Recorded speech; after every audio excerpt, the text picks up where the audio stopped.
Hi guys, আসসালামু আলাইকুম। তোমরা সবাই কেমন আছো? তো আজকে তোমাদের জন্য সুন্দর একটি রেসিপি নিয়ে চলে এসেছি, লেমন চিকেন। এই লেমন চিকেনটা কিন্তু তোমরা যে কোনো রুটি কিংবা পোলার সঙ্গে ইজিভাবে প্রিয়জনদেরকে সার্ভ করতে পারো। তো কেমন করে করছি সেটা দেখে নাও। এখানে প্রথমে দিয়ে দিচ্ছি 1 চামচ লবণ। লবণটা দেওয়ার পর এখানে আমি গোলমরিচের গুঁড়া ব্যবহার করব তোমার 1 চামচ পরিমাণ। দেওয়ার পর লেবুর যে স্কিনটা থাকে সেখান থেকে আমি একটু গ্রেট করে নেব। যে সবুজ অংশ থাকে সেটা তোমরা গ্রেট করে নেবে। তো একটা লেবু সবুজ অংশ আমি পুরোটাই নিয়ে নিচ্ছি। দেখে নাও, আমি লেবুর সবুজ অংশ যে থাকে সেটা আমি পুরোটা নিয়ে নিয়েছি, কিন্তু এখানে সাদা অংশটুকু নেবে না, কারণ সাদা অংশটুকু নিলে এখানে মাংসটা কিন্তু তেতো লাগবে। দেখে নাও, আমি এখানে যে লেবুর যে সবুজ অংশটুকু নিয়েছি সেই লেবুর থেকে অর্ধেক লেবু রসটা আমি হাত দিয়ে চিবিয়ে দিয়ে দিচ্ছি এই মাংসটার মাঝে। দিয়ে দেওয়ার পর এটাকে আমি ভালো করে ম্যারিনেট করব।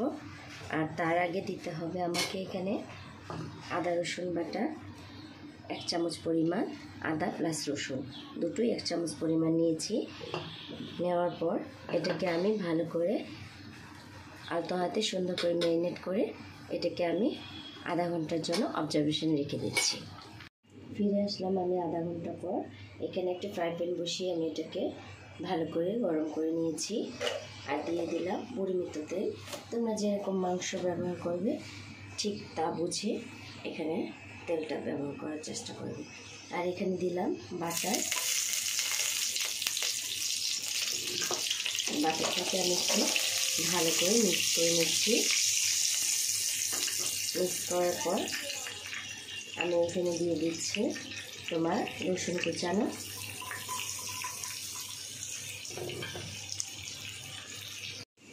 রসুনটা যখন একটু হালকা ফ্লেভার চলে আসবে এখানে আমি দিয়ে দিয়েছি, তোমরা দেখতে পাচ্ছ এখানে তোমার গরম মশলা, এলাচ প্লাস তোমার লং দিয়েছি।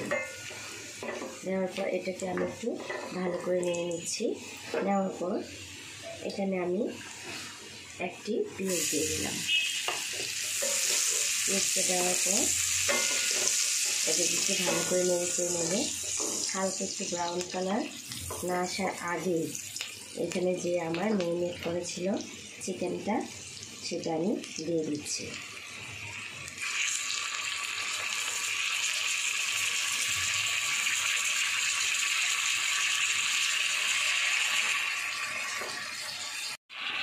আর চিকেনের যে মশলাটা ছিল পাশে সেটা আমি দিয়ে এটাকে আমি হালকা ব্রাউন কালার করে একটু ফ্রাই করে নিচ্ছি।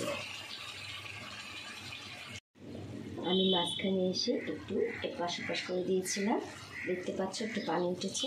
এটা কোনো ব্যাপার না, রান্না করার সাথে সাথে এটা চলে যাবে।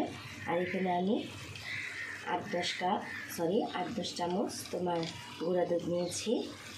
নিয়ে এটাকে ভালো করে একটু ভারী করে গুলে নিয়েছি, তাতে করে খেতে ভালো লাগবে। এখন এটার যে ব্যাটারটা আছে আমি পুরোটা এটা দিয়ে দিচ্ছি। দিয়ে দেওয়ার পর এটাকে আমি 20 মিনিটের না 15 মিনিটের জন্য আমি একটু ভালো করে রান্না করে নেব ঢেকে। আর রান্নাটা করার আগে এখানে আমি দিয়ে দিচ্ছি তোমার আগে থেকে কাঁচামরিচ ছেড়ে রাখা, তাতে করে কাঁচামরিচের যে একটা ফ্লেভার আছে সেটা সুন্দর মাংসের মাঝে ঢুকে যাবে। তো এটাকে দেওয়ার পর আমি এখানে 20 মিনিটের জন্য ঢাকা দিয়ে এটাকে রান্না করছি। আমি 2 মিনিট পর আবার ফিরে এসেছি। এখানে 2 চামচ পরিমাণ একটু চিনি দিয়ে দেবে, তাতে খেতে খুব ভালো লাগবে, টেস্টটা খুব ভালো লাগবে। এই তো আমার তৈরি হয়ে গেল লেমন চিকেন। কতটা ইজি করে তৈরি করেছি দেখে নিশ্চয়ই বুঝতে পেরেছ। আর সামনে যেহেতু কোরবানি, প্রিয়জনদের জন্য সুন্দর সুন্দর রেসিপি চাই, তাই এই রেসিপিটা তোমাদের জন্য। তো ভালো লেগে থাকলে চ্যানেলটিকে সাবস্ক্রাইব করো, আর এভাবেই তোমরা সবসময় সঙ্গে থাকো। আল্লাহ হাফেজ।